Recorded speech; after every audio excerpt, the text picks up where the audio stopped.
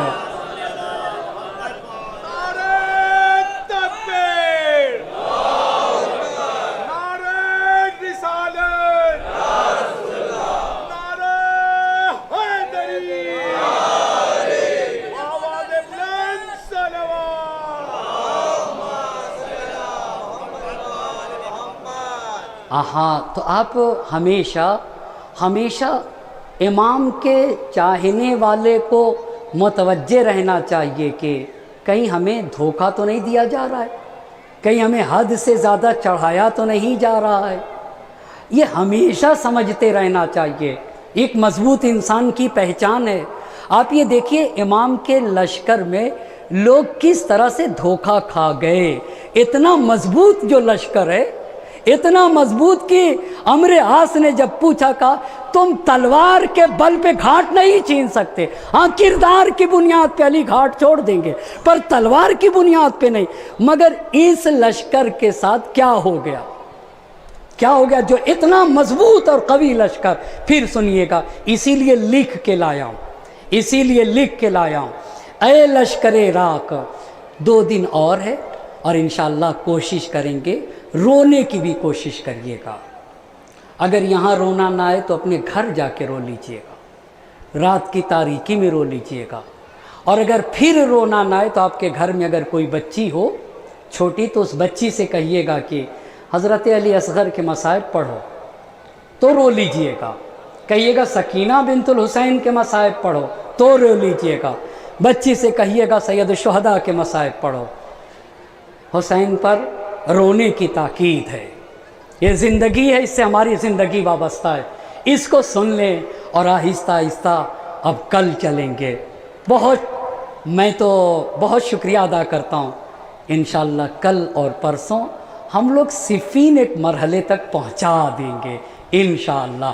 اور پھر اللہ نے زندگی دی، حیات دی تو یہ اشرا تحریک ہے، یہ مشن ہے. جہاں سے سلسلے گفتگو رکے گا انشاءاللہ آنے والے دنوں میں اسی کے آگے سے اس کاروان کو اور اس مقصد کو انشاءاللہ آگے بڑھایا جائے گا. اے لشکر عراق، یہ بتائیے یہ معاویہ لکھ رہا ہے نا، اور ایک تیر کی پشت پہ لکھ کے اے لشکر عراق، یہ تمہارے لیے ایک ہوشیار باش ہے. یعنی ہم تمہیں الرٹ کر رہے ہیں خدا کے اس بندے کی طرف سے جو تمہارا خیر خواہ ہے، تمہاری بھلائی چاہتا ہے. اے لشکر والو، میں تمہیں خبردار کرتا ہوں کہ معاویہ یہ چاہتا ہے. لکھ کون رہا ہے؟